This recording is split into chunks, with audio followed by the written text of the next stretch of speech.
Olá, boa tarde, Rio de Janeiro. Começa agora o SBT Rio e hoje, mais que especial, na tela para vocês, a imagem de Copacabana, a praia, o Rio de Janeiro, o que é o povo carioca. A gente tem hoje uma edição super especial. A gente não está nos nossos estúdios, a gente está aqui no Hotel Fairmont, em Copacabana, para fazer um programa totalmente diferente para vocês. Sejam bem-vindos ao SBT Rio 20 anos. É um dia super especial para toda a nossa equipe, para você, telespectador, que acompanha a gente há 2 décadas. Aqui comigo no palco, os meus parceiros queridos, os delegados do SBT Rio, Dr. Marcos Amin. Boa tarde, Dr. Marcos. Boa tarde, Isabelle.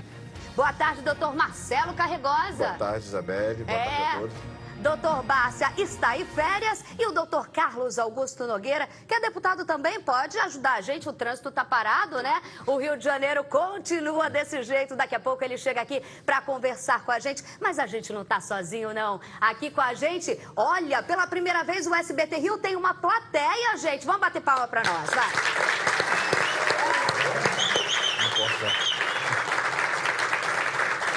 A gente tem aqui a direção de São Paulo, muito obrigada. A dona Sara também aqui com a gente, a nossa diretora do Rio de Janeiro. Vários convidados. Roberto Franco, muito obrigada pela presença direto de São Paulo. E Daniel Abravanel também, muito obrigada com esse sobrenome. Então, olha só, a gente tem até uma pressão aqui. Gente, boa tarde para todo mundo. O editor-chefe também tá ali. Humberto Nascimento, não tá hoje falando no meu ouvido, querida? Hoje o jogo virou. A roda gigante deu um giro. É isso aí, gente. A gente está aqui no SBT Rio fazendo uma edição totalmente especial. A gente vai falar sobre o futuro dos 20 anos do SBT Rio. Mas olha só, o Rio de Janeiro continua e a gente tem as notícias de hoje. Quer ver só? Rodou! Mais um tiroteio na Cidade de Deus. E veja também, 2 pessoas foram mortas na Baixada Fluminense no fim de semana. A região concentra o maior número de homicídios em todo o estado. A gente está aí, ó, direto aqui para você que ligou a televisão agora, de Copacabana, do Hotel Fairmont. Não saia daí que a gente tem muita coisa nesse SBT Rio 20 anos especial. A gente volta já!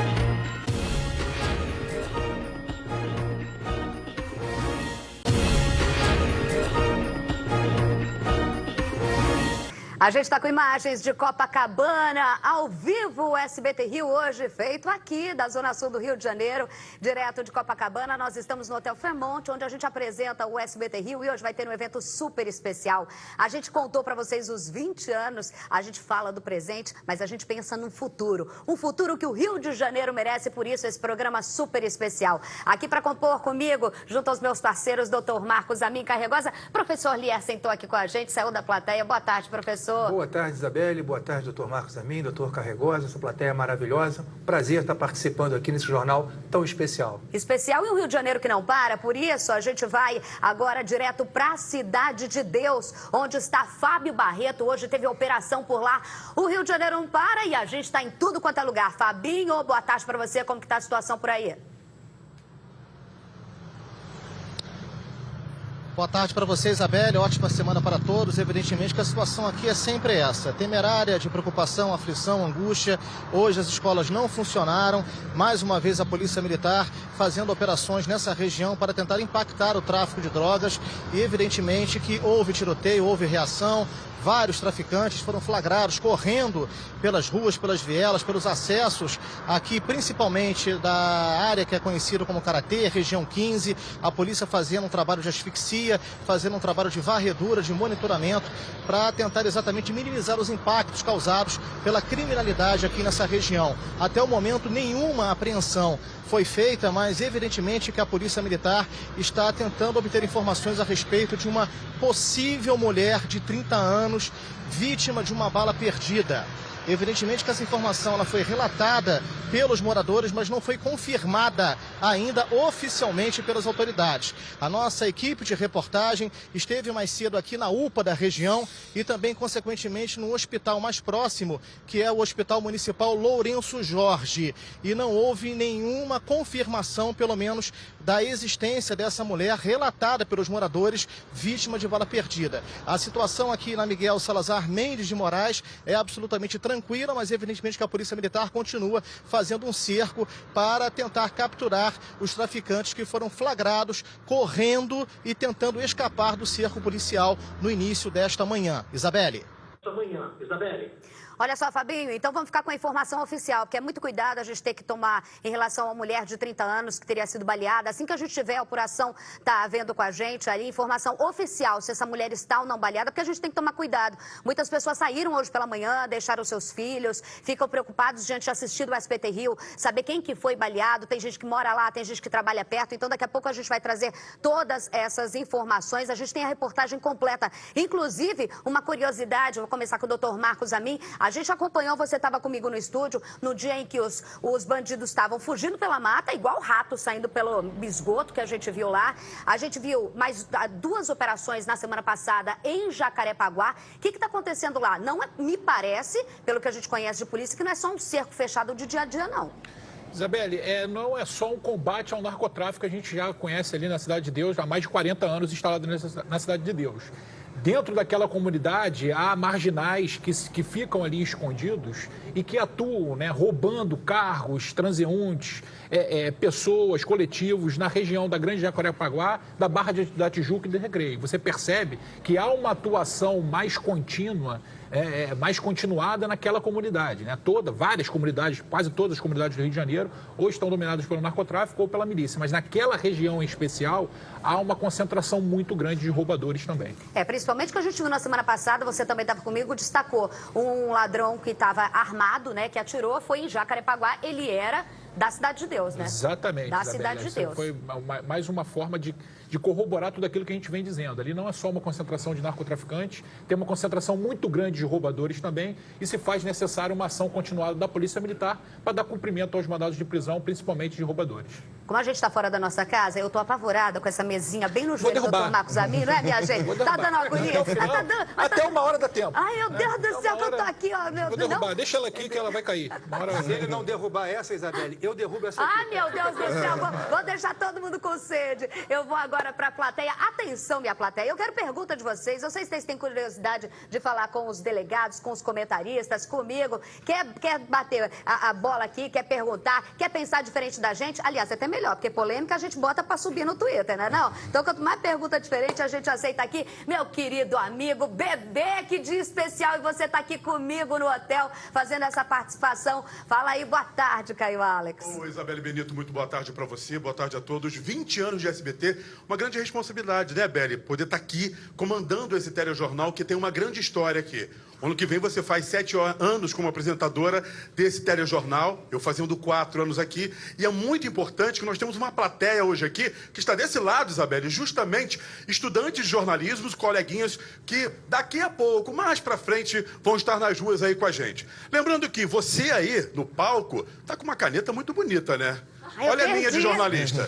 Você tá vendo, né? Gente, tá a aqui. minha, essa é a caneta do jornalista do dia a dia. Lembrando também que em outros locais aqui nós temos também a presença de muitas autoridades que vieram aqui também, personalidades também do SBT. E do outro lado aqui, eu vou chegar perto deles, deixar o pessoal desesperado, com dor no coração. Aí eu já te faço a primeira pergunta. Isabelle Benito, nossos convidados, a gente falou agora de tiroteio na Cidade de Deus. É algo que é recorrente, a gente vê sempre, leva medo. Quando você vê isso, qual a pergunta que você faria para um deles no palco com relação à segurança pública? Gostaria de saber se é possível ter esperança de um dia isso poder melhorar, porque nunca muda, né? A gente sai todos os dias a mesma notícia, nunca muda. Qual o seu nome? Gilson Silva. Gilson Silva faz a pergunta para um de vocês aí no palco. Isabelle. Vamos lá então, doutor Marcelo Carregosa. Boa tarde a todos. Desculpa, eu vou ter que fazer essa brincadeira porque eu estou ao vivo no SBT. Bom dia, plateia mais feliz. Eu acabei de realizar um grande sonho da minha vida.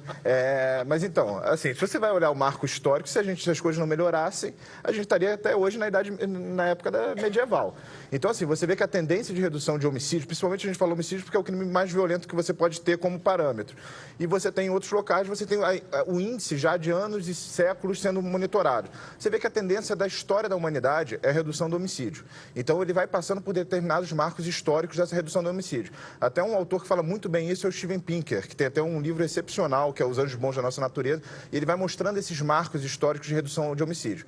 Então, assim, você sai do pressuposto que a civilização anda numa marcha reta, com momentos de alta e baixa. marcha, né? Então até dizem que a civilização anda como se fosse uma mola, né? Ela vai passando por momentos maiores de liberdade, diminui, mas sempre subindo em questão a liberdades, a diminuição de crimes, tudo mais. Então, assim, isso é uma tendência. O homicídio vai cair. Você vê os outros países como referência, principalmente os países com maior índice de desenvolvimento humano. Agora, a questão é, você tem que fazer o dever de casa. Você não adianta não fazer o dever de casa, e aí não depende novamente, só da polícia, né, para fazer esse dever de casa, para você conseguir ter essa solução a médio e longo prazo. A solução a curto prazo, a polícia realmente tem que estar estruturada para conseguir dar essa resposta a curto prazo. Então, você tem que ter uma polícia estruturada para diminuir a impunidade, porque aí você faz o criminoso pensar 2 vezes ou 3 vezes antes de cometer o crime, porque ele sabe que ele vai ter uma polícia eficiente para combater a criminalidade, então não compensa esse crime. E aí, obviamente, as medidas a longo prazo, que em médio prazo, que são medidas estruturantes, que aí você tem que mexer na própria sociedade e na estrutura da sociedade. Então, você tem que ter uma sociedade com mais empatia, uma sociedade com mais respeito a uma ideia de comunidade, que aqui a gente chama comunidade, é uma forma bonita de você chamar favela. Mas, na verdade, a ideia de comunidade mesmo é uma ideia que eu sei, meu direito acaba quando começa dos meus colegas aqui. Então, quando você começa a criar esse ciclo, você vê que todos os índices caem como um todo, do crime como um todo e o homicídio sempre como o nosso vetor principal. Então, isso daí, assim, é uma tendência mundial. A gente agora, o principal é fazer o dever de casa. E aí o combate, obviamente, principal, o combate ao crime e a corrupção, porque a corrupção também leva, por consequência, à criminalidade. Isso que o Diego falou, que era para ele ser mais sucinto, né? Mas é muito conhecimento. É muito conhecimento. Falou de anjos bons, é muita bagagem, mas foi para falar processo civilizatório. Não, ele vai chegar em Nova York. Agora, então, eu quero ouvir a querida professora Bruna Soalheiros, que sempre participa aqui com a gente, está bem aqui na fileira da frente. Professora, pegando o gancho no meio da resposta do Carregosa, é fazer a lição de casa. É algo que é para ser feito hoje, mas aos poucos. Não existe milagre em relação à pergunta do Gilson, né? Eu gostei muito, parabéns pela erudição na resposta.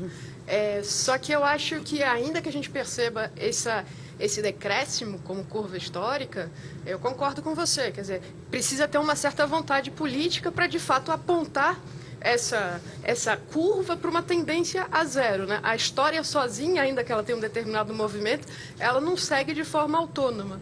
E queria só acrescentar que, tudo bem, eu acho que essas questões morais que nos unem em comunidade são fundamentais.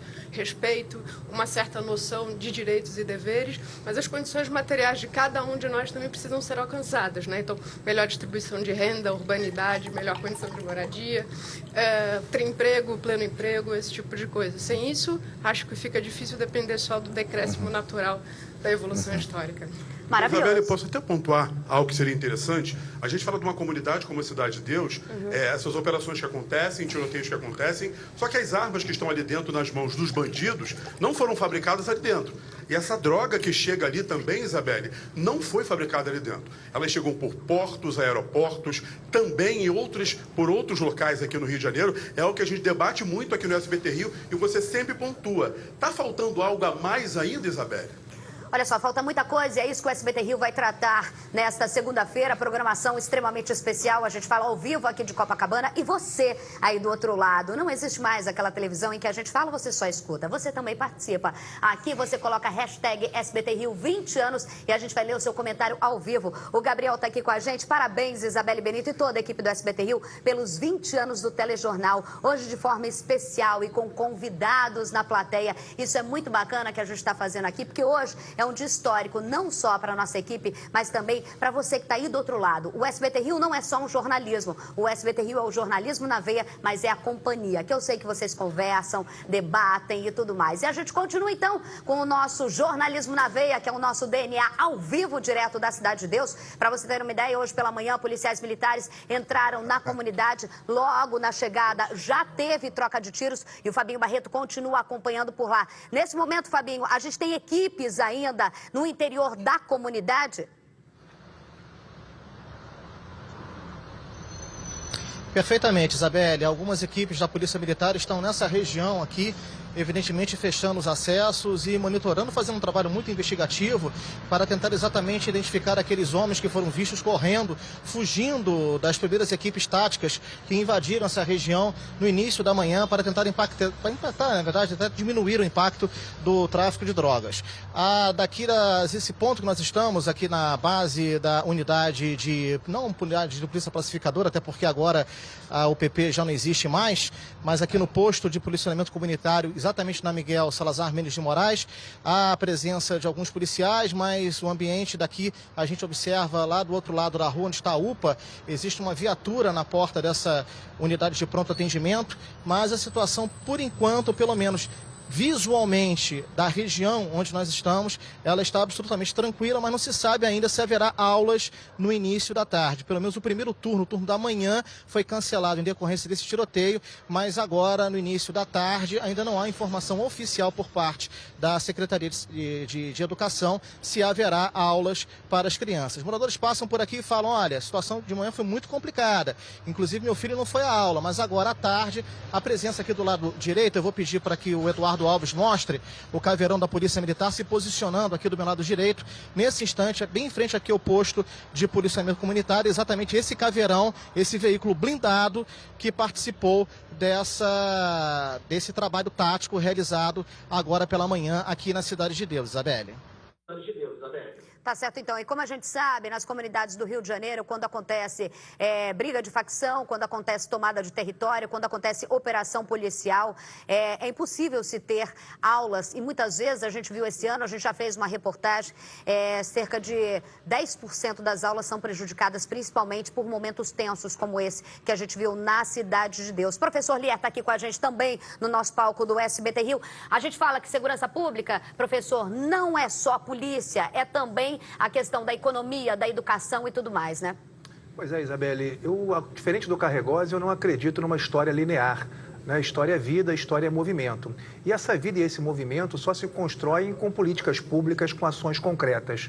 Se a gente não modifica a saúde, Isabelle, se a gente não modifica a educação, se a gente não modifica saneamento, a gente não vai adiante. A história da Cidade de Deus, todos nós no Rio de Janeiro conhecemos. É uma história de ausências. E essas ausências se refletem hoje numa realidade extremamente violenta que a gente denuncia, que a gente noticia, mas que a sociedade brasileira, a sociedade carioca e, em particular, os poderes constituídos têm que atuar verdadeiramente. Não é só a polícia matando, morrendo, sofrendo e causando sofrimento. Se a gente não tiver educação, saúde, moradia, transporte, se a gente não tiver cidadania e dignidade, Isabelle, infelizmente, a gente não vai conseguir mudar essa realidade. A realidade de violência que continua da Cidade de Deus. Agora, 12:04, a gente vai direto para a Baixada Fluminense. Em menos de 24 horas, 2 pessoas morreram. A região tem o maior índice de homicídios aqui do estado do Rio de Janeiro. Rodou!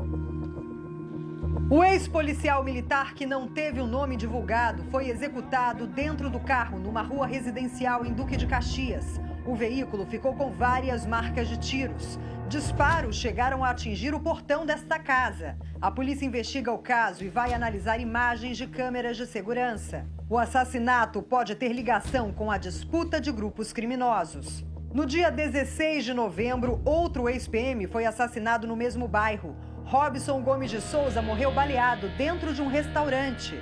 De acordo com o último levantamento da Secretaria de Segurança Pública, somente no mês de outubro foram registrados 78 homicídios dolosos na Baixada Fluminense. No comparativo anual, a região concentra 30% dos casos de todo o estado do Rio. E neste domingo, 1º de dezembro, mais um episódio de violência, dessa vez contra um camelô. O crime foi em São João de Meriti. Segundo testemunhas, a vítima vendia mercadorias na calçada, quando 4 homens que estavam em 2 motos passaram atirando. O ambulante morreu no local.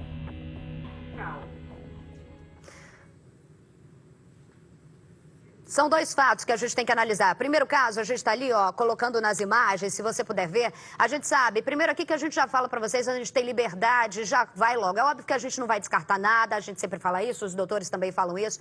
Mas, olha só, diante do primeiro caso ali, doutor Marcos Amin, primeiro a ver qual é a treta do cara, mas que a pessoa chegou não para assaltar, porque ninguém vai chegar aí com disposição para assaltar e lascar esse monte de tiro. A gente está poupando, porque as imagens são fortes ali da vítima ainda dentro do carro. Mas, assim, uma coisa não se descarta. Eu sei que a polícia não descarta nada, mas execução, gente. Isabelle, 2 aspectos que a gente tem que abordar aí. 2 assassinatos na Baixada num final de semana, sinceramente, é perto do que a gente tem de realidade da Baixada, é muito pouco. Por incrível que pareça, né? Mas numa região com uma densidade demográfica tão grande, uma violência histórica tão grande, a gente comentar 2 assassinatos num final de semana é até, de certa forma, aceitável, se é que, se é que podemos dizer assim. Quanto à questão dos casos em si, Isabel, como você muito bem disse, né, a dinâmica que foi demonstrada aponta para a execução. Nesse início não se descarta nada. O doutor Marcelo Carregosa ainda está na delegacia de homicídios, né, investigando. Eu já participei dessa unidade de elite da Polícia Civil. Então, ali é um protocolo que a gente não pode descartar. Obviamente, né, por tudo que se mostrou, pelas imagens, a principal linha de investigação é a execução. E nesse caso, como a gente vem falando aqui há muito tempo, a vítima, né, a investigação parte da vítima. A vítima é peça muito importante na investigação, o histórico da vítima, os momentos que antecederam o homicídio, os dias, horas, meses, né, todas as animosidades que ela tem, tanto na seara pessoal, né, familiar, trabalho, profissão, amizade, tudo isso deve ser levantado para que se possa seguir uma linha de investigação. Lembrando que o primeiro caso se trata de um ex-policial militar, o que ainda dá mais trabalho para a polícia, que é mais um adendo para ter investigação. Vamos à plateia com o Caio Alex, que está em outro ponto aqui do nosso salão. Fala, Caio. Lembrando também, né, Isabela, a gente fala da Baixada Fluminense, são 13 municípios que infelizmente vivem a questão da violência e também aquela tentativa de território de bandido tentando chegar em locais ali de milicianos e milicianos tentando tomar o território do bandido. E a polícia chega ali para fazer o trabalho dela, só que frequentemente o que a gente mais vê é a questão das mortes. Aqui na plateia, Isabelle, tem um fato também muito interessante, eu vou chegar aqui ao Leandro Santos, ele que é estudante de jornalismo, ele é morador da comunidade de Manguinhos, quando ele viu a matéria falando da Cidade de Deus e agora a questão da violência, ele falou, Caio, eu quero participar do programa justamente para falar sobre esse assunto. Você quer fazer a pergunta para quem que está ali com a gente hoje no programa? Vai na questão do ramo da segurança pública, né? A gente vendo que, frequentemente, há meses, né, a Cidade de Deus vem sofrendo com operações policiais e hoje nós também estamos vendo uma guerra que não é nossa, né?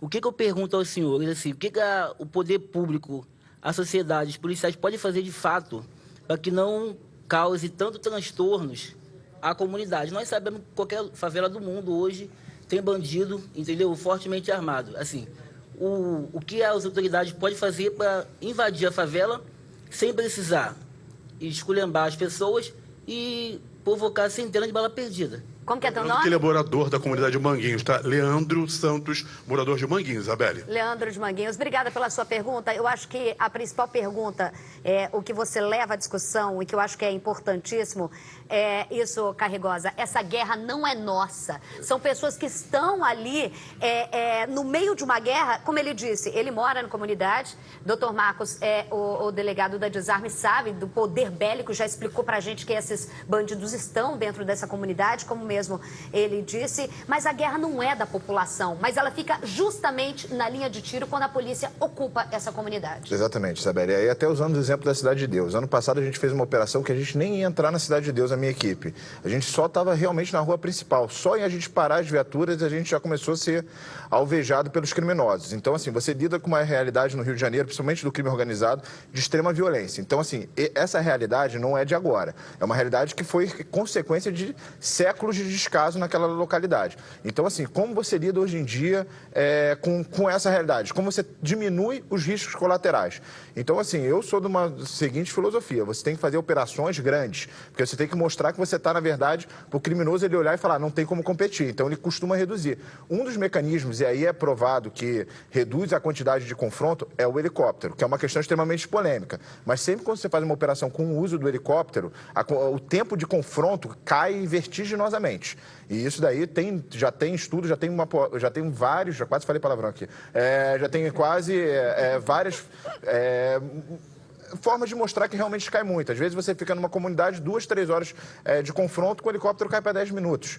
Então, assim, mas o helicóptero tem aquela função, obviamente, de cavalaria. Então, ele serve também para assustar. Então, por isso que ele cria aquele temor.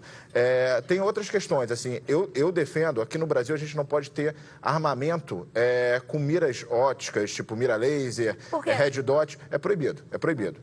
E aí o que acontece? Isso, para o policial, na minha opinião, aumenta o risco dele dar um tiro colateral. Porque num confronto... Um tiro errado. Um tiro errado. Eu estou aqui, eu mirar em você, o tiro, a probabilidade da gente começar a confrontar e a gente não se acertar na hora de um confronto é gigantesca. Quando eu boto de acertar outro é gigantesca, eu dou muito mais disparo. Quando eu tenho algum equipamento que aumenta a minha probabilidade de acertar o alvo, eu diminuo a quantidade de tiro. Agora, também aumenta a letalidade da polícia. Então, isso é uma coisa que tem que se botar na balança, se vale a pena ou não. Hoje em dia, a política é não botar isso. Então, você permite que a polícia comece a ter um confronto, muito confronto. E outra coisa que você tem que trabalhar é a cultura organizacional da polícia. Então, assim, a polícia no Rio de Janeiro, principalmente, ela não sabe o que ela é ainda. Ela não sabe se ela é uma polícia. A gente lida com uma realidade de guerrilha. Então, o policial é treinado para ser anti-guerrilha. Então, você tem um treinamento de anti-guerrilha. E, ao mesmo tempo, você chega para esse mesmo policial e fala, você tem que ser policial comunitário também, hein? Você dá um tapinha nele e volta. Você vai ser polícia de proximidade. E aí ele fica nessa dualidade e não sabe o que ele é. Ele não sabe que tem hora que ele tem que agir de forma mais enérgica, forma que ele tem que agir de forma comunitária. Então, você tem que começar a criar também, trabalhar essa cultura organizacional da polícia, até mesmo pelo respeito à população. Porque a gente sabe que tem abuso. Isso daí, em qualquer lugar, em qualquer profissão, em qualquer coisa, você sabe que vai ter os maus policiais, qualquer profissão que você trabalhar, você tem os maus funcionários, as más pessoas trabalhando ali. Então, você também tem isso. Então, mas quando você trabalha dentro de uma cultura organizacional da polícia, você também consegue reduzir essa quantidade de excessos e de abuso. Então, isso daí também é uma coisa que tem que ser trabalhado dentro das instituições. E eu vou ser bem sincero, é trabalhado sim. Agora, é uma coisa que você tem que começar a interiorizar dentro do policial também, né? Cutuca sempre o Carregoso quando ele passar de 3. É bom que ele vai falar. Eu estava até olhando aqui para ver se passou de 10 minutos. Você tá aí do lado dele, tá quase fazendo assim. Nós vamos agora ao vivo com uma pessoa que a gente adora. Olha quem tá ali, gente. Ó, coração pra você, Coronel Biratã. Já comandou isso tudo, sabe tudo e tá aqui ao vivo com a gente pra falar da sua experiência. Eu já vou mandar a reta que tu me conhece. Como fazer diante dessa pergunta? Como fazer segurança, não deixar bandido se criar, mas ter uma polícia que consiga, de alguma forma, não botar gente que está no meio, que a guerra não é deles, de forma mais segura, Coronel? Primeiro, vale 1 milhão essa resposta. Parabéns, né? SBT, pelos 20 anos, primeiramente. Isso é para eu ganhar tempo, pensar o que você perguntou. E interessante, eu vi aqui 2 colocações espetaculares, né, dentre as diversas colocações. Primeiro é a frase dele, essa guerra não é nossa. Essa guerra não é nossa.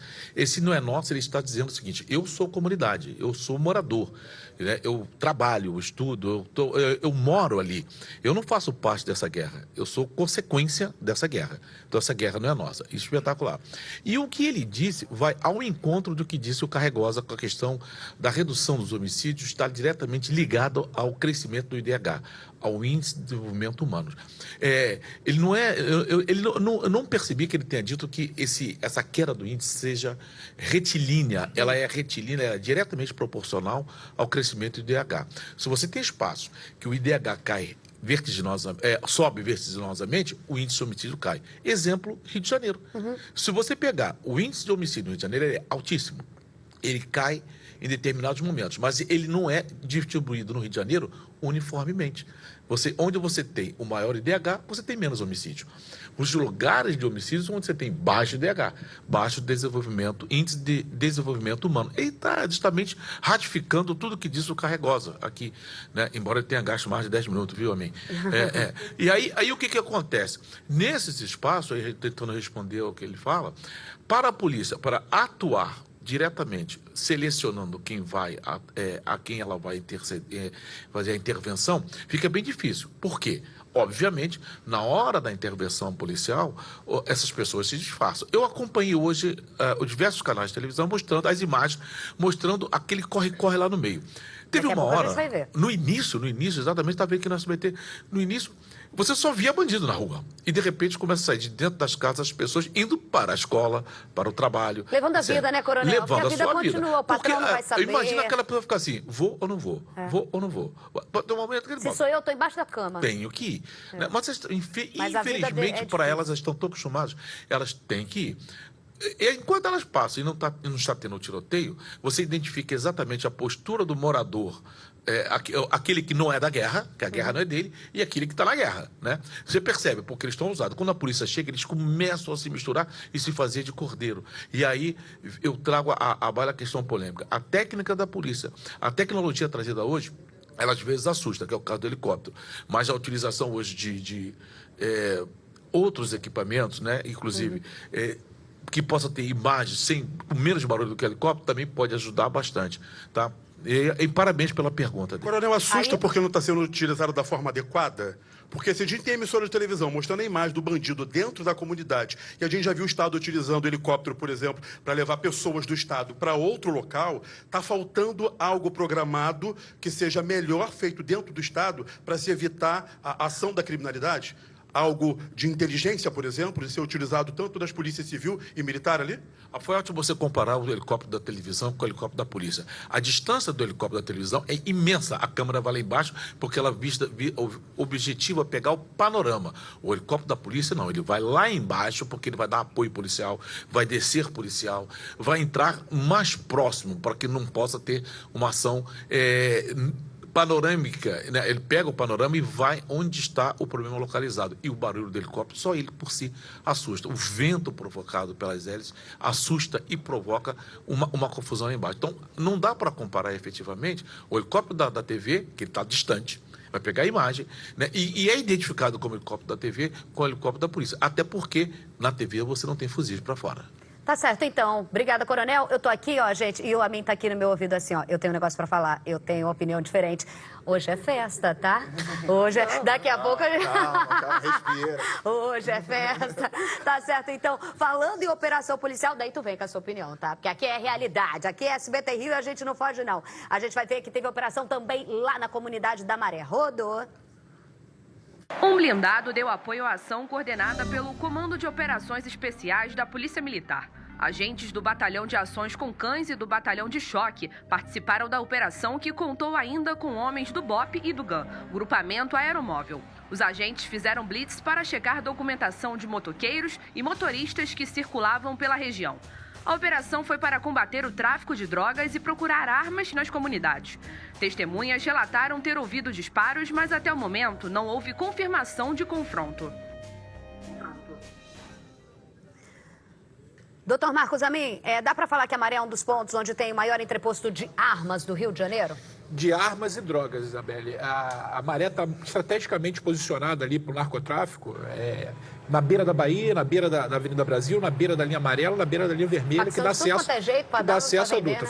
As duas maiores facções do Rio de Janeiro e milícia, né? Nós temos de tudo no complexo da Maré, uma concentração muito grande de armamento e de drogas ali. Quando eu falei que eu tenho uma opinião um pouco diferente, Isabelle, na verdade um pouco diferente do morador, né, que falou que a guerra não é dele, do coronel, do Coronel Biratã, né, e também do Marcelo Carregosa. Essa guerra é também do morador, né, não como causa, mas como consequência. Então, quando você está inserido nessa guerra como consequência, você também faz parte dessa guerra, mesmo não querendo e mesmo não dando causa, né, Isabelle?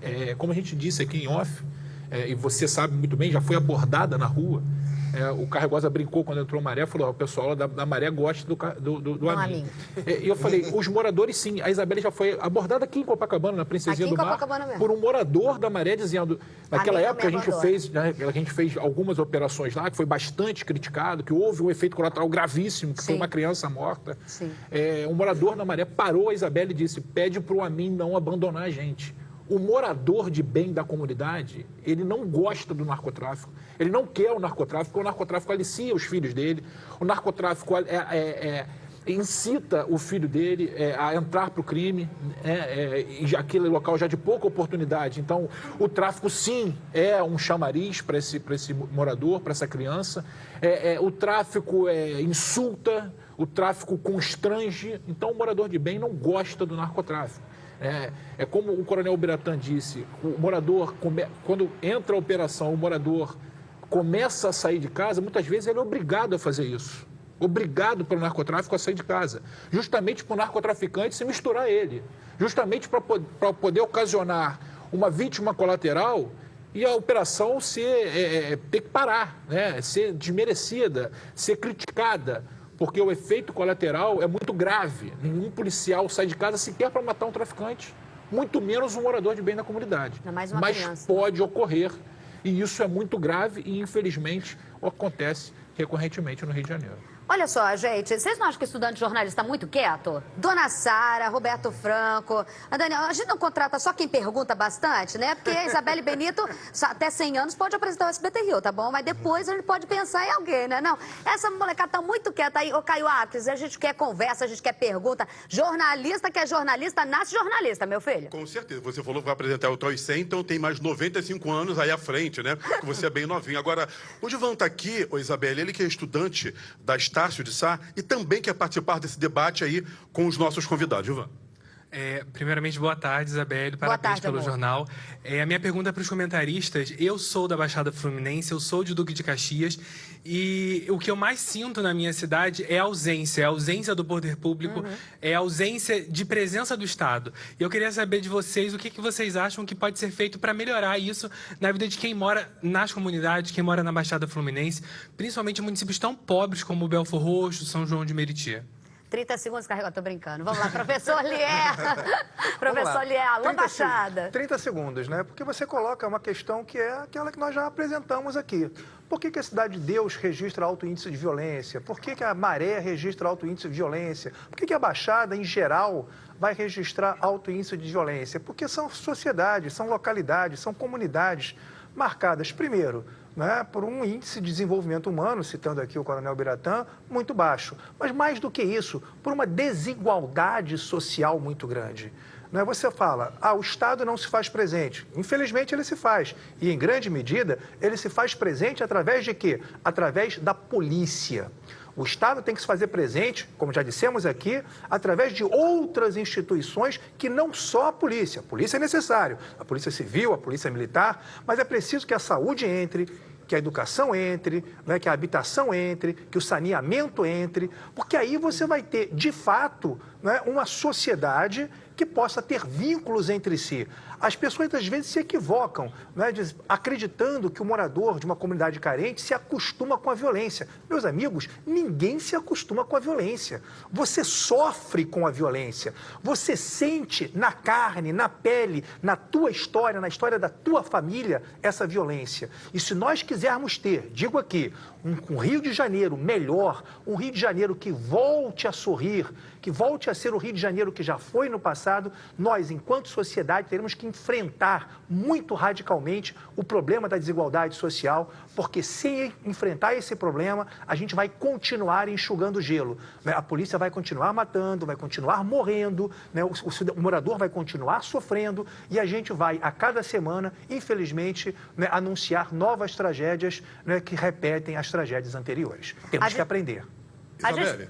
A gente está ao vivo aqui no SBT Rio, você que está ligando à televisão agora, direto de Copacabana, fazendo um evento super especial. A gente gostaria de ficar aqui até o SBT Brasil, né? Mas não vai dar. A gente vai ter um evento aqui para falar dos próximos 20 anos do Rio de Janeiro. Caio Alex, tem como você dar... Vem andando, vem andando. Pode vir, bebê, vem, que eu sei que você consegue. Vem andando, que eu quero agora que você converse com uma pessoa. Primeiro que aqui, né? Tenho tanto comentarista hoje que eu não estou conseguindo dar minha opinião, dar meu dedo na cara, falar e tudo mais. Mas calma, a gente vai aos poucos falando aqui. Eu quero que você converse com alguém muito especial, tá aqui. Professor Guilherme Carvalho também aqui com a gente. Boa tarde, professor. Tá aí. É professor de muita gente de jornalismo também, para dar a opinião dele. Ele que também ajuda a gente muitas vezes. E a gente, o Amin estava falando aqui em off para mim, a importância de você ter no SBT Rio, professor.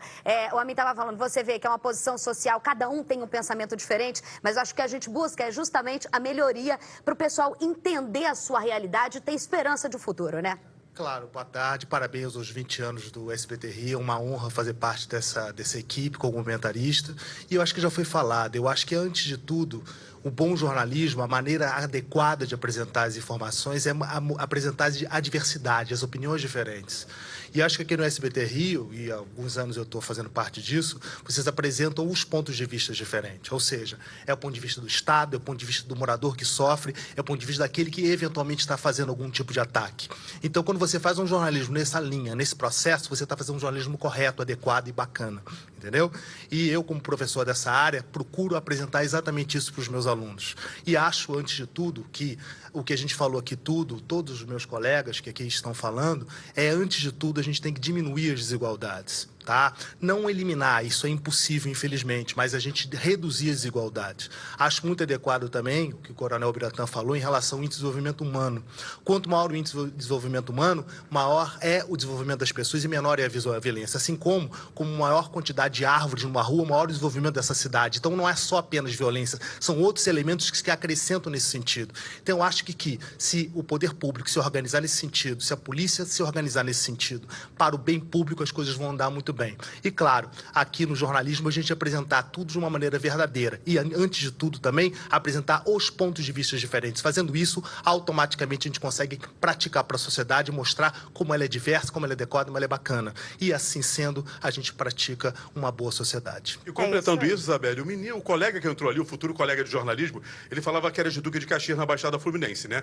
A cidade mais rica da Baixada Fluminense, que você tem um batalhão e tem uma delegacia ali. Quando ele fala dessa questão, acho que, Isabelle, da questão da desigualdade, da falta de mais ação da segurança pública, se a gente fizer o comparativo aqui, pelo bairro onde nós estamos, Copacabana, nós temos 2 delegacias, um batalhão e outros batalhões muito próximos. Será que é isso também, a falta de ter mais policiamento nessas outras regiões, professor? Com certeza. Eu acho que quanto mais o Estado estiver presente com seus organismos de organização, seus organismos de benefício social, melhor. A gente está num bairro aqui, como você disse, com 2 delegacias, é um bairro densamente povoado, mas ao mesmo tempo ele é muito bem atendido. Então por que as outras partes não são bem atendidas? Isso que eu digo, a redução das desigualdades, no sentido de que as pessoas têm um direito, elas pagam os mesmos impostos, e se a gente cobrar isso das pessoas, automaticamente a gente vai ter uma sociedade mais equilibrada. E é exatamente, a gente tem que cobrar os padrões da Zona Sul para as outras áreas da região, não só da região da Zona Norte, Zona Oeste, mas também por toda a Baixada, São Gonçalo, Niterói, toda essa região importantíssima que representa o 2º PIB do Brasil. Ele falando de Duque de Caxias, a cidade mais rica. Imagine aquelas que automaticamente, Isabelle, ainda tem menos dinheiro, menos policiamento e o grande crescimento da violência, Isabelle. O desespero do diretor Diego San Germano lá no fundo pro Caio desesperado lá. Olha só, se alguém quiser fazer Carregosa e Caio Arques, o Primeiro Impacto, versão 1 e 2, já dá, porque eles vão levar até lá. Olha só, gente, quantas facções a gente tem no Rio de Janeiro? Depende. Hoje são 2 principais, né? São 3 de narcotráfico, 2 principais, e as milícias, que são diversos grupos. Vocês estão esquecendo que está presa lá em Bangu, né? Pois é, tem mais ainda aqui, porque política e polícia se misturam no Rio de Janeiro. E o SBT Rio é aquele que tem liberdade para falar e te contar. A gente cobriu nos últimos 20 anos toda a cidade do Rio de Janeiro. O nosso DNA é um jornalismo policial, porque a gente mostra a realidade para você conhecer de verdade. A gente comenta, a gente explica, a gente tenta entender o futuro dessa cidade. Por isso, você vai ver agora a reportagem especial de Mônica Chagas, que mostra os 20 anos, os últimos 20 anos, sendo um deles 10 anos onde se investiu mais e se deixou as polícias cada vez mais sucateadas. O resultado é o que a gente vive hoje. Vagabundo fortemente armado e a gente pedindo por paz, por segurança. Rodou. Rio de Janeiro, a cidade que divide a paisagem maravilhosa com a violência diária. E amedrontam moradores. Uso aliança, não uso cordão, já com medo, porque medo de assalto. 2019 nem terminou, mas já entra para a história com um ano com o maior número de mortes por ações policiais desde 1998, quando a estatística começou a ser contabilizada. O que o senso comum lá fora diz? Mata mais. Mas nós vimos ao longo da história das políticas públicas de segurança que matar mais não resolveu o problema da violência. Em contrapartida, os homicídios dolosos caíram nos primeiros meses deste ano, 21% a menos do que no mesmo período do ano passado. As ocorrências de latrocínios, roubo seguido de morte, também sofreram queda. Além disso, em 2019, as polícias civil e militar fizeram a maior apreensão de fuzis em 12 anos. Foram 468 e apreenderam 7.215 armas. O número de armas apreendidas está muito distante do número de armas ilegais que circulam no Rio de Janeiro e no Brasil. Então é enxugar gelo. Nós temos que conter a venda de armas internamente e temos que conter a chegada de armas ao Brasil. Quando se fala em segurança pública, não existe solução a curto prazo. Nos últimos 20 anos, entra governo, sai governo e o desafio continua. Segundo o pesquisador, é preciso fazer uma agenda para daqui a 20 anos, com alguns pontos a serem seguidos, como o foco no policial, preparo, formação e nas condições de trabalho. A opinião sobre a polícia é uma opinião negativa e a polícia precisa reverter isso. Então é importante que a sociedade compreenda melhor o que é atividade policial e que esse policial também se veja como um servidor, como um professor, como um médico, como um jornalista. Que ele se veja como um servidor que presta serviço à sociedade, não como um elemento exclusivamente de repressão. A política agora é de enfrentar e desarticular o braço financeiro das organizações criminosas, com combate à lavagem de dinheiro, seja do tráfico ou das milícias. Eu vejo com muito cuidado a política de segurança do Estado, até porque o Estado tem 1 ano de experiência, ele tem 3 anos pela frente. A política de segurança vem com o tempo, o efeito vem para 20 anos para frente.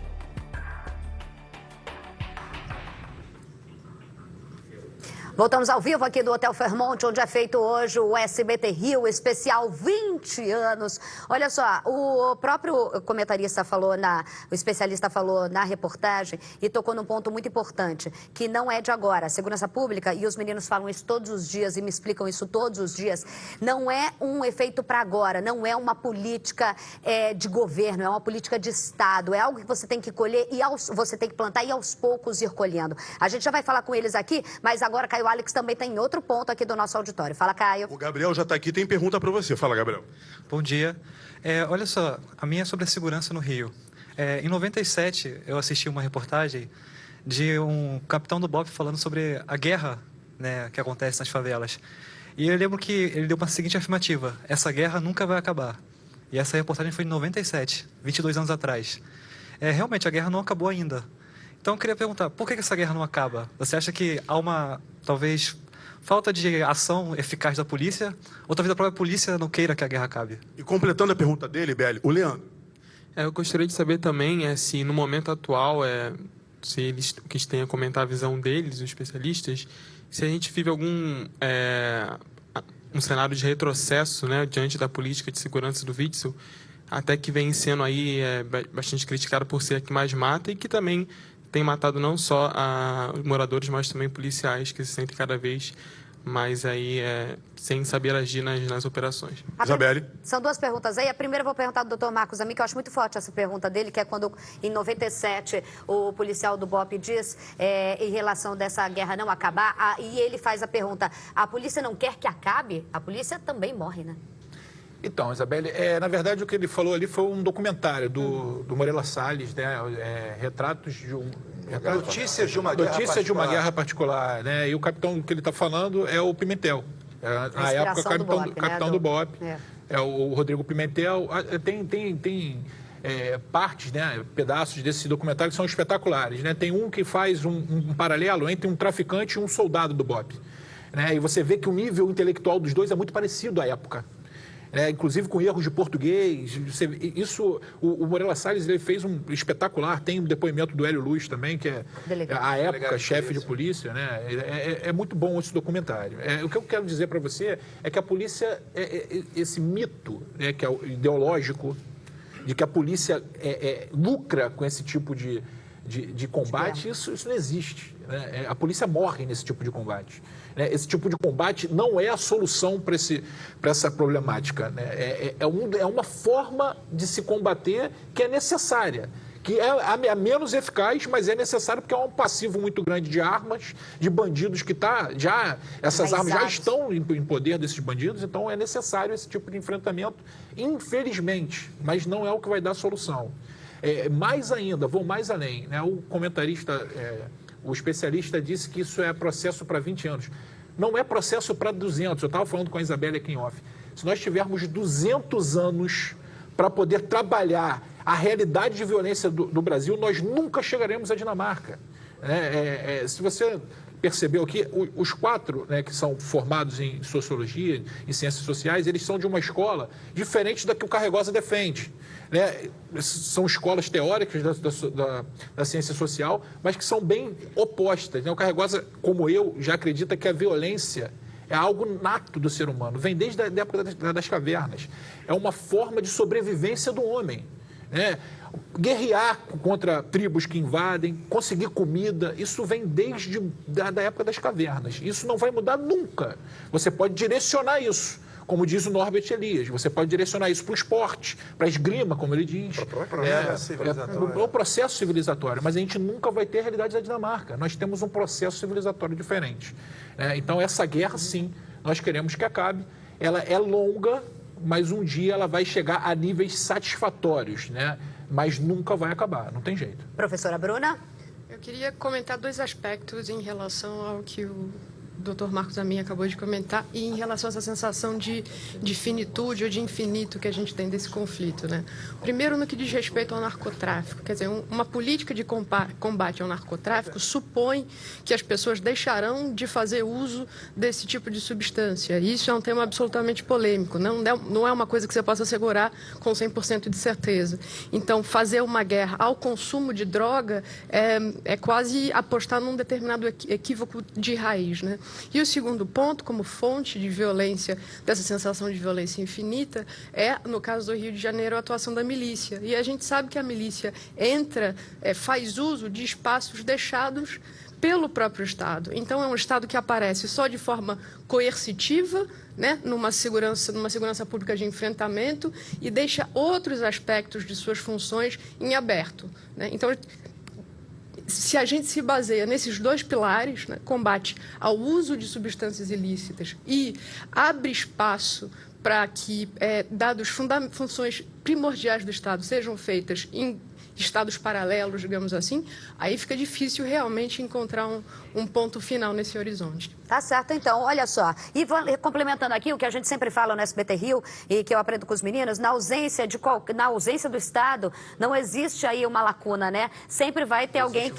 Não existe vácuo de poder, obrigada. Não existe vácuo de poder. O que você tem é a criminalidade atuando hoje em vários pontos do Rio de Janeiro e uma população extremamente refém a essa criminalidade. A gente sempre fala para vocês aqui, num passado muito recente, quando eu subi e desci a favela com os policiais, a gente tinha uma coisa muito determinada, o que era tráfico e prática de tráfico e o que era milícia e prática de milícia. Hoje a gente tem um enfrentamento, uma realidade muito mais difícil, né? Muito mais difícil. Onde a gente chama de traficante, mas o cara simplesmente aluga arma pro vagabundo ir lá assaltar, como a operação na semana passada mostrou na Baixada Fluminense. A gente tem um miliciano que hoje deixa... Quem pensava aí? Alô, Campo Grande, que tá me assistindo. Quem imaginava há uns 5 anos atrás, podemos falar no passado recente assim? 5, 6 anos atrás, alguém assaltando, alguém matando um comerciante. Não existia isso, né? A milícia entra com essa faixa de que a gente veio aqui para libertar vocês. Nada. Assim nascem as grandes organizações que amedrontam as outras, que tiram, que extorquem, que acabam fazendo a população do Rio de Janeiro refém. Então, hoje a gente fala tráfico e milícia, ou qual o nome, só por falar mesmo, só por questão de grife ou alguma coisa assim, para a gente tentar explicar a realidade. Mas vagabundo é vagabundo em qualquer lugar. Um outro problema que a gente também vai aqui colocar no SBT Rio, que a gente sempre fala para vocês, é a dificuldade, os problemas da mobilidade urbana. Você aí é passageiro do medo, mas também é passageiro da falta de tudo no Rio de Janeiro. E a gente vai te fazer agora mostrar na reportagem especial de Mônica Chagas um raio-x sobre o transporte público na cidade maravilhosa. Rodou.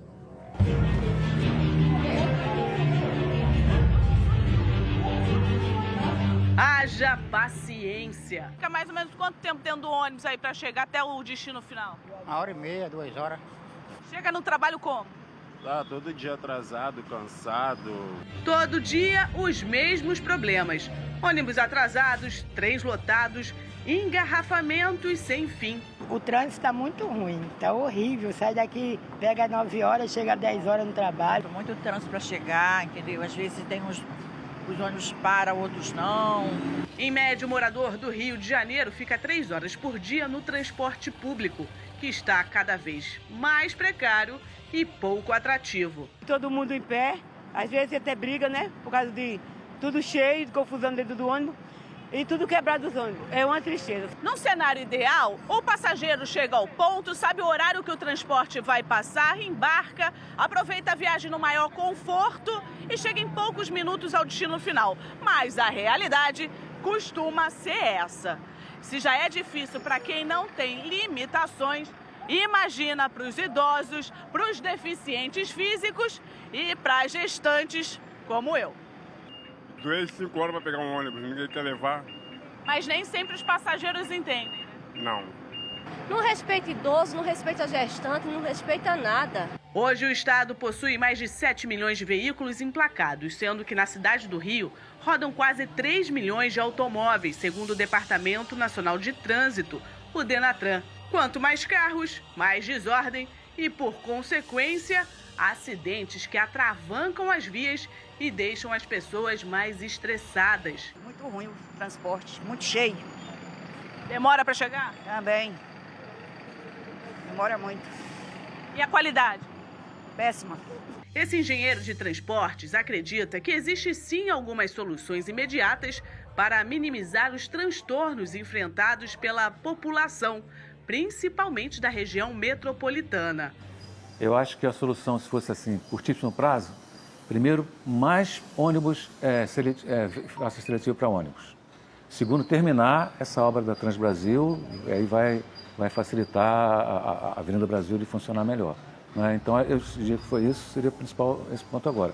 Outra coisa seria você melhorar os sinais, os semáforos, sincronizar, dar uma atenção melhor aos semáforos. Estão muito mal, estão muito desregulados em muitas partes da cidade. Um exemplo em mobilidade urbana para o professor é a cidade de Tóquio, no Japão. Você tem lá um sistema de transporte funcionando perfeitamente, sistema de transporte sobre trilho, metrô, principalmente, funcionando perfeitamente, atendendo a toda a população. Quem depende de transporte público? Ih, tá ferrado.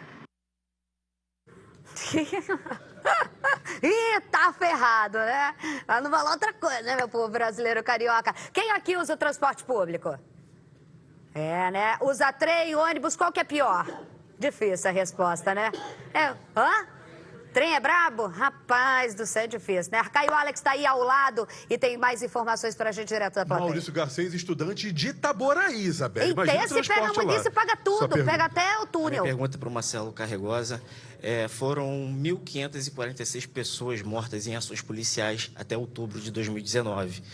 Eu queria saber por que as mortes de policiais não repercutem tanto nas grandes mídias. Você vê como violência chama atenção, né? A gente acabou de mostrar sobre transporte público, mas as pessoas querem ouvir do policial, querem ouvir questão de violência. A gente vai falar de mobilidade, mas Carregosa, aproveita e responde a questão, porque o Carregosa, para quem não sabe, é um delegado... Há quanto tempo você está na delegacia? 2 anos. Mais de 2 anos. É o delegado do Rio de Janeiro responsável pela investigação só das mortes dos policiais militares, inclusive um índice que diminuiu bastante após a chegada de Marcelo Carregosa. Responda. Sim, na verdade, quando você vai pegar o índice histórico, a gente está passando nesse ano na maior queda da história nos últimos 20 anos, que começa com o ISP, né? Quando começa a contabilizar as mortes, o menor número de policiais mortos na história do Rio de Janeiro. Então, a gente está com em torno de 60 policiais mortos. É um número ainda gritante, é um número altíssimo. Mas se você vai comparar com a média histórica, é infinitamente menor do que já foi no passado. Então, a gente está trabalhando com aproximadamente 50%, 60% a menos de homicídio. E aí, o que acontece? E eu presenciei essa questão histórica de curto prazo. Os policiais morriam, você não tinha repercussão social nenhuma em relação à morte policial. Só uma ou outra morte, você via alguma repercussão maior da população. 2016, 2017, esse assunto entra no enfoque da sociedade. Você começa a analisar, a sociedade toda começa pela primeira vez sentir realmente a morte dos policiais, porque começa a fazer uma ligação óbvia. Você está morrendo muito policial porque a situação está ruim para todo mundo. E aí começa a exigir do Estado também uma conduta mais proativa. Aí você vê que, por exemplo, dentro da Polícia Militar foi criada uma pasta na inteligência para vitimização de policiais militares. A própria DH cria os núcleos de morte de policiais para investigar essa morte. Você vê que a quantidade de resolução nesse período dispara. para, e você vê que automaticamente também diminui toda essa questão, diminui o número de policiais mortos. Então a gente passa, na verdade, com uma mudança de marco histórico. A morte do policial se torna, assim, uma questão de relevância no estado do Rio de Janeiro, coisa que não era no passado. Isso até o próprio Amin pode falar muito bem. Se você for pegar 2010...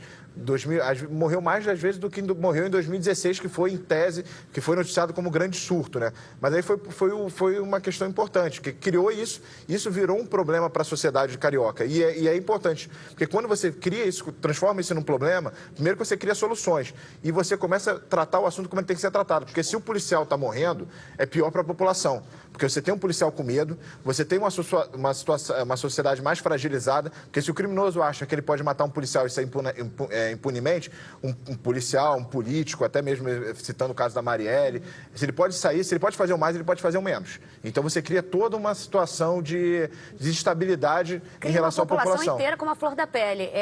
Marcos, era na época a gente comentava a cada 2 dias. A cada 2, 3 dias, né? Ano passado foi assim, né? A gente noticiava a morte de um policial. Agente público de segurança em geral.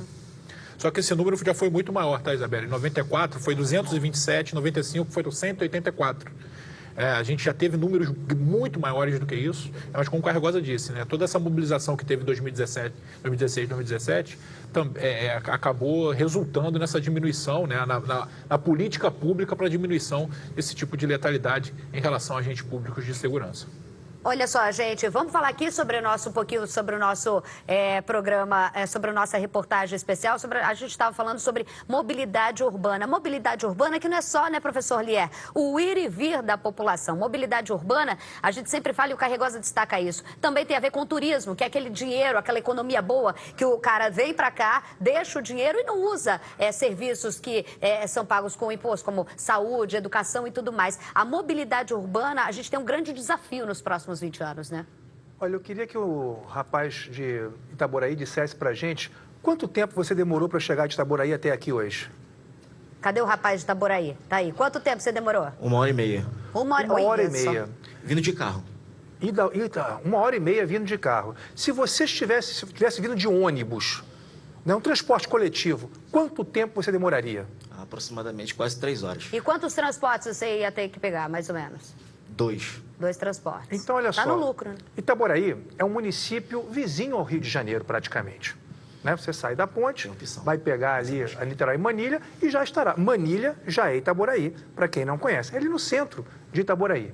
Se ele tivesse vindo de transporte coletivo, ele teria demorado, segundo ele acabou de nos dizer, aproximadamente 3 horas. 3 horas para vir, 3 horas para voltar. Se ele é um trabalhador, se ele é um estudante, depois de 3 horas no transporte, Isabelle, né, a sua capacidade física e mental para o trabalho, para o estudo, para a sua atividade regular, já se foi. E mais do que isso, depois de você trabalhar 8, 9 horas ao longo do dia e retornar para casa também demorando mais 3 horas aproximadamente, você vai chegar em casa uma pessoa absolutamente exaurida, mentalmente esgotada, sem paciência para a esposa, para o marido, para os filhos, para a família, sem poder dar atenção a absolutamente mais nada. Então, para além da questão do turismo, se nós olharmos a importância da mobilidade pública, nós estamos falando do desempenho regular das suas atividades. O amigo, né, que veio aqui de Itaboraí, ele, graças a Deus, tem carro. Mas quantos e quantos trabalhadores, Isabelle, dependem apenas do transporte público? E vou dizer mais, para Itaboraí não tem metrô, não tem trem, não tem barca, não tem nada. O cara tem que pegar, no mínimo, um ônibus até Niterói, para depois pegar a barca para o Rio de Janeiro. No mínimo, ele vai pegar 2 ou 3 transportes. Então, essa questão da mobilidade é fundamental. Sem mobilidade, não tem cidadania. Quer ver o desespero agora? Quer ver só? Olha só, a gente também fala de economia. E se você quer aí, né, botar mais emprego no SBT, tá aqui, ó. Mário Rigon, que eu não tinha citado, nosso diretor comercial. Boa tarde, Mário. Boa tarde, parabéns aí a vocês, parabéns pelo programa. E pela elegância, né? Todo mundo hoje aqui num traje. Inclusive o nosso repórter. A gente sempre anda assim, né, meninos? A gravata minha tá hoje. Hoje eu acertei a gravata, né? Hoje o Carregosa penteou o cabelo, Penteados, gente. exatamente. Ninguém falou do meu. Não, mas é uma grande honra fazer parte disso tudo. Né? A gente trazer essa novidade, né? De botar um jornal ao vivo daqui, mexer na zona de conforto de todo mundo. Também com muitos patrocinadores, que é a parte isso que eu dei microfone pra tu, vai que é tua, rapaz. Cheio de anunciantes. E comemorar, né? A gente sai daqui do programa, tem um seminário discutindo os problemas do Rio, depois temos um coquetel à noite para celebrar esse marco, né, histórico, importante dos 20 anos do SBT Rio, esse excelente jornal que é a voz da sociedade, que cobra e está do lado da população sempre. E, de novo, eu muito orgulho de fazer parte disso tudo aí. Doeu? Quase. Tava nervoso, né? Mas falou tanto. Mas na hora de entrar uma negociação com ele, eu já fui. É difícil, meu filho, o negócio. Aí muda, né? Olha só, falando, né? O Mário falou sobre o nosso seminário. Vai estar aqui governador Wilson Witzel, o prefeito Marcelo Crivella. Daqui a pouco tá chegando a autoridade, hein, meninas? Daqui a pouco tá chegando autoridades. E por que eu falei sobre o Mário? É sobre geração de economia. Isso daqui é possível. Fazer jornalismo na veia é possível. Fazer televisão é possível. Isso tudo em relação à geração de empregos, a economia. Eu quero, você quer, todo mundo quer. Por isso, a gente preparou uma reportagem especial sobre os desafios para gerar a economia, né? Fazer girar a economia e gerar novos empregos. Rodou. O cenário é desesperador. Entrega currículo, mas não chama, tá muito difícil arrumar emprego hoje em dia. Tá sendo difícil e também não tem vaga, né? O que apareceu lá dentro, eu aceito. A gente agora não tem opção. O que tá chamando, a gente vai. Eu sou da cidade do interior, Japeri. Olha só onde eu tô no centro do Rio. Caçando emprego, tá difícil. As filas por emprego se tornaram comuns nos últimos anos. Hoje, o Rio convive com mais de 1 milhão de pessoas desempregadas. A taxa estadual, que é de quase 15%, é maior do que a média nacional, de acordo com o IBGE. Isso se deve à forte recessão que o país entrou em 2014. Em 2017, de acordo com o PIB regional do IBGE, o estado do Rio foi o que apresentou o pior desempenho econômico dentre os 27 estados da federação. E a taxa de desemprego, o mercado de trabalho a tragédia social, é o lado mais sombrio dessa crise que afeta diretamente a população. Desanimadas e sem perspectivas, muitas pessoas desistem de procurar trabalho com carteira assinada. Mas como as contas não param de chegar, acabam indo para o mercado informal. Hoje você tem um mercado de trabalho que expande, sim, de fato, só que sem impulsionar a carteira de trabalho e em setores, em atividades onde os rendimentos são menores, né? A qualificação desse trabalhador também tende a ser menor. Um exemplo é Moisés. Ele, que antes trabalhava como motorista de ônibus, agora serve água de uma maneira diferenciada nas ruas de São Gonçalo. Fiquei 1 ano e 8 meses na fila do desemprego e não estava mais assim aguentando ficar dentro de casa. Me faltou o arroz, o feijão, aí nasceu essa ideia de ser o garçom do semáforo de Culubandeiro. E eu consigo tirar aqui mais do que no ônibus. De acordo com projeções futuras, o mercado de trabalho deve crescer em torno de 2% a partir de 2020. A recuperação pode ser lenta, mas o economista vê uma luz no fim do túnel. O Rio de Janeiro deveria investir, na minha opinião, muito na parte do turismo. Você ter um calendário grande de eventos ao longo do ano é importante para a economia poder ficar mais aquecida. Pensamento positivo sempre, né? Certo é trabalhar. É bom ter você aqui com a gente também em Copacabana no nosso especial SBT 20 anos, SBT Rio 20 anos. E o Caio Alex está com a professora Soraya, que sempre me convida para dar palestra, né? Professora, a gente vai falar sobre emprego e a importância disso para tudo que a gente comentou aqui, né? Quem tem emprego, tem economia, tem educação, tem saúde e tudo mais, né? Bom, Isabelle, eu queria que você falasse um pouco, né, e juntasse a gente nesse pensamento de...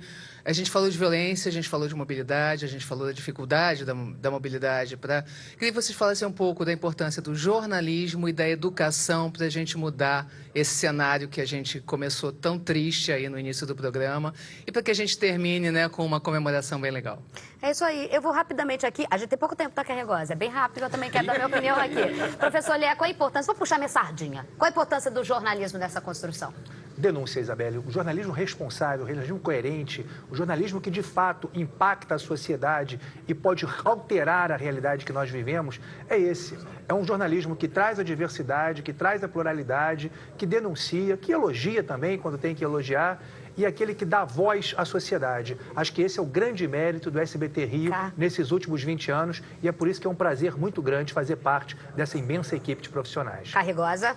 Na verdade, assim, o jornalismo ele serve como próprio guardião da sociedade, porque se não for um jornalismo aí sem pressões externas, né, você vai ter um Estado total. Então, o Estado vai comandar tudo e quem estiver no poder vai...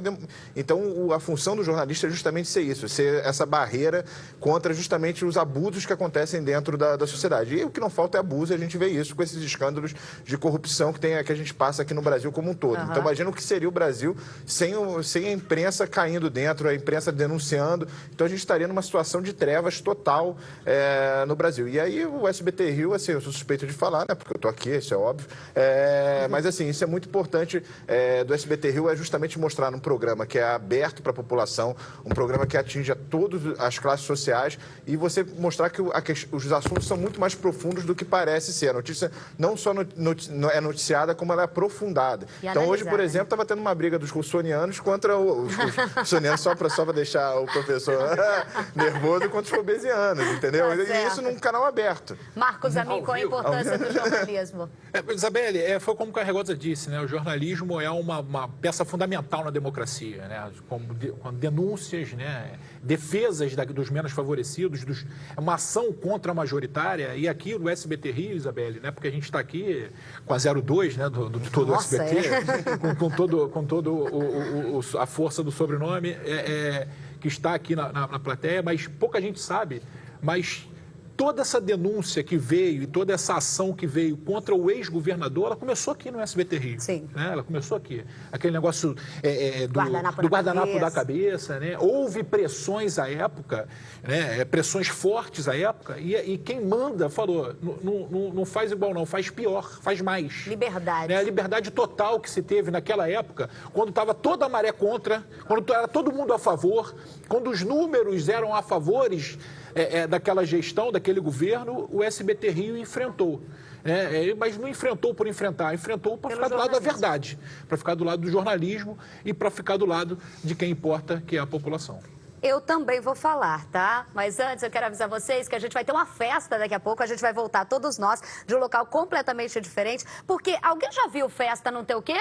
Bolo, né? Carregosa já gritou, bolo, bolo, desesperado. É isso, a gente vai ter daqui a pouquinho um bolo, uma surpresa pra vocês. O jornalismo pra mim, hoje, eu coloquei na minha coluna do Jornal Dia, falei também no meu programa na Super Rádio Tupi, que as pessoas falam assim, olha... A Isabelle do SBT Rio. Olha, eu vou ligar no SBT Rio da Isabelle. Eu ganhei nos últimos dos 20 anos, eu estou há 11 anos no SBT Rio, subindo, descendo favela, apresentando o SBT Rio há quase 7. Para mim é com muito orgulho que eu ganho mais um sobrenome chamado SBT Rio. E com isso, o jornalismo na veia. Que num país onde muitas vezes os direitos não são garantidos e os deveres também não são cumpridos, o jornalismo é uma arma importantíssima para a manutenção dessa democracia que a gente abraça, tá bom? E se precisar, é o quê? É dedo na cara. A gente vai pro rápido intervalo, não saia daí. Ó, a gente vai voltar, ó. Não esqueça que a gente, ó, 3, 2, 1, a gente volta já.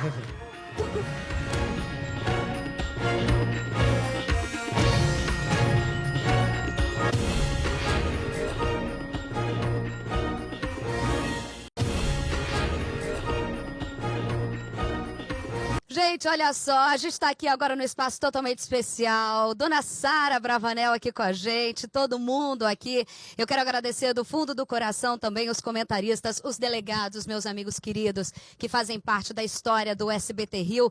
E agradecer principalmente, nesses 20 anos, do qual eu falei que eu faço parte 11 anos, a minha equipe que está agora na redação. Aqui a gente tem só um pouquinho, mas lá tem um time extremamente coeso que trabalha todos os dias. Eu sou só só atacante, aquela que fica na banheira, que chuta pro gol. Mas a gente tem um técnico, Diego San Germano, que tá aqui falando no meu ouvido, que ele poderia aparecer, né? Mas ele não gosta muito, ele não gosta. Mas principalmente, além da minha equipe maravilhosa, a você aí de casa. Jornalismo é isso. Jornalismo é prestação de serviço. Quando vocês falam pra mim assim, Isabelle, você é a nossa voz na televisão, eu fico muito feliz. Essa é a recompensa. O SBT Rio é feito pra você e por você há 20 anos e vai continuar dessa forma, cobrando, porque todo mundo tá no mesmo barco. Vamos então aqui, ó, vamos brindar o SBT Rio? 3, 2, 1, por mais 20 anos do SBT Rio. Tem um bolo aqui, né, Carregosa? Tem o bolo aqui, ó. Vamos lá então. Ó. Tem que brindar um por um, eu não preciso nem falar por quê, né, gente, né, que não permite. Ó, vamos então agora, tem bolo, tem o quê? Tá faltando o quê? Parabéns, né? 3, 2, 1, parabéns pra você nessa data querida.